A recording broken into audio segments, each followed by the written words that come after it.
Cat and Mouse in Partnership by the Brothers Grimm.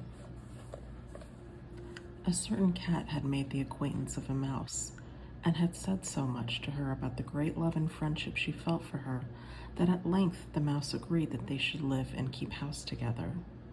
"But we must make a provision for winter, or else we shall suffer from hunger," said the cat. "And you, little mouse, cannot venture everywhere, or you will be caught in a trap some day." Good advice was followed, and a pot of fat was bought, but they did not know where to put it. At length, after much consideration, the cat said, "I know no place where it will be better stored up than in the church, for no one dares take anything away from there. We will set it beneath the altar and not touch it until we are really in need of it." So the pot was placed in safety, but it was not long before the cat had a great yearning for it, and said to the mouse, "I want to tell you something, little mouse. My cousin has brought a little son into the world, and has asked me to be godmother. He is white with brown spots, and I am to hold him over the font at the christening. Let me go out today, and you look after the house by yourself." "Yes, yes," answered the mouse. "By all means go, and if you get anything very good, think of me. I should like a drop of sweet red christening wine too." All this, however, was untrue. The cat had no cousin, and had not been asked to be godmother. She went straight to the church, stole to the pot of fat, began to look at it, and licked the top of the fat off.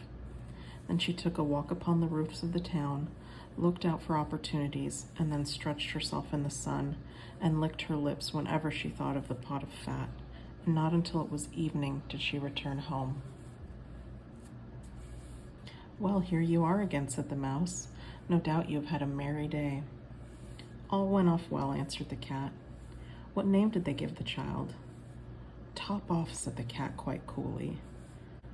"Top Off," cried the mouse. "That is a very odd and uncommon name. Is it a usual one in your family?" "What does it matter?" said the cat. "It is no worse than Crumb Stealer, as your godchildren are called."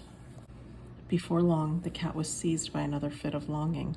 She said to the mouse, "You must do me a favor, and once more manage the house for a day alone.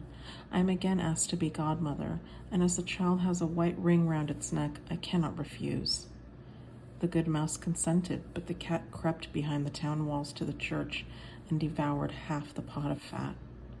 "Nothing ever seems so good as what one keeps to oneself," said she, and was quite satisfied with her day's work. When she went home, the mouse inquired, "And what was this child christened?" "Half Done," answered the cat. "Half Done? What are you saying? I never heard the name in my life. I'll wager anything it is not in the calendar of saints." The cat's mouth soon began to water for some more licking. "All good things go in threes," said she. "I am asked to stand godmother again. The child is quite black, only it has white paws, but with that exception, it has not a single white hair on its whole body. This only happens once every few years. You will let me go, won't you?" "Top Off, Half Done," answered the mouse. "They are such odd names. They make me very thoughtful." "You sit at home," said the cat, "in your dark gray fur coat and long tail, and are filled with fancies. That's because you do not go out in the daytime." During the cat's absence, the mouse cleaned the house and put it in order, but the greedy cat entirely emptied the pot of fat. "When everything is eaten up, one has some peace," she said to herself, and well filled and fat, she did not return home till night. The mouse at once asked what name had been given to the third child. "It will not please you more than the others," said the cat. "He is called All Gone." "All Gone," cried the mouse. "That is the most suspicious name of all. I've never seen it in print. All Gone, what can that mean?" And she shook her head, curled herself up, and lay down to sleep. From this time forth, no one invited the cat to be godmother, but when the winter had come and there was no longer anything to be found outside, the mouse thought of their provision and said, "Come, cat, we will go to our pot of fat which we have stored up for ourselves. We shall enjoy that." "Yes," answered the cat, "you will enjoy it as much as you would enjoy sticking that dainty tongue of yours out of the window." They set out on their way, but when they arrived, the pot of fat certainly was still in its place, but it was empty. "Alas," said the mouse, "now I see what has happened. Now it comes to light. You are a true friend. You have devoured all when you were standing godmother. First top off, then half done, then... Will you hold your tongue, cried the cat. One word more, and I will eat you too. All gone was already on the poor mouse's lips. Scarcely had she spoken it before the cat sprang on her, seized her, and swallowed her down.